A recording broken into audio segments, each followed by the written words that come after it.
Hello ga, napaka-perfect naman yung lambot ng ating recipe ngayon. Pwedeng pang merenda at lalo talaga itong pwede ninyo itong pagkakitaan. Gawa tayo ngayon dito ng maliit lang na recipe, kaya tara na. Una ay gagawa muna tayo ng tansung. Ito po yung magpapalambot ng ating mga bibingka or yung puto bigas. Kailangan lang natin dito ng 1/3 cup ng rice flour at 1 cup na tubig. Haluin at isa lang natin ito. Lutuin natin ito sa medyo may kahinaan lang na apoy ng ating kalan. Diretso lang sa paghalo hanggang sa ito'y lumapot, hanggang sa maging ganito na siya.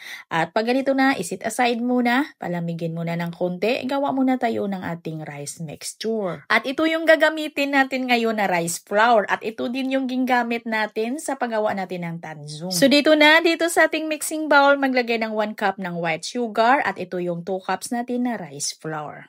1/4 teaspoon asin, 1 teaspoon na yeast, at 2 tablespoon baking powder. And then, haluin muna natin. At kailangan natin dito ng 1 in 1/2 cups na yung pinakaunang piga ng gata. Pwede tayong gagamit ng kukumama na fresh na gata. At lagyan ko ito ng strawberry flavor powder yung ginamit ko. Maglagay ako dito ng mga 1/2 teaspoon or 1 teaspoon. Haluin at nang medyo malamig na yung ating tanzung, ay ilagay na natin dito. Ihalo natin sa mixture natin. At haluin lang natin ito ng mabuti para mag-well combine yung ating tansung dito sa ating mixture, at pwede din na atin itong salain para maging pino talaga, para madurog talaga yung ating tansung.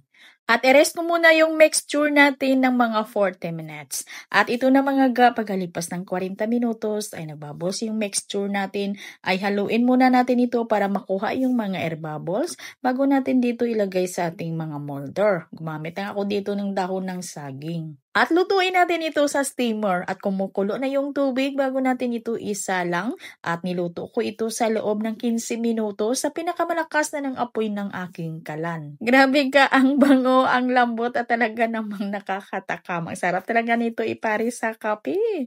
Hanggang dito lang yung ating video. Maraming salamat muli at bye-bye!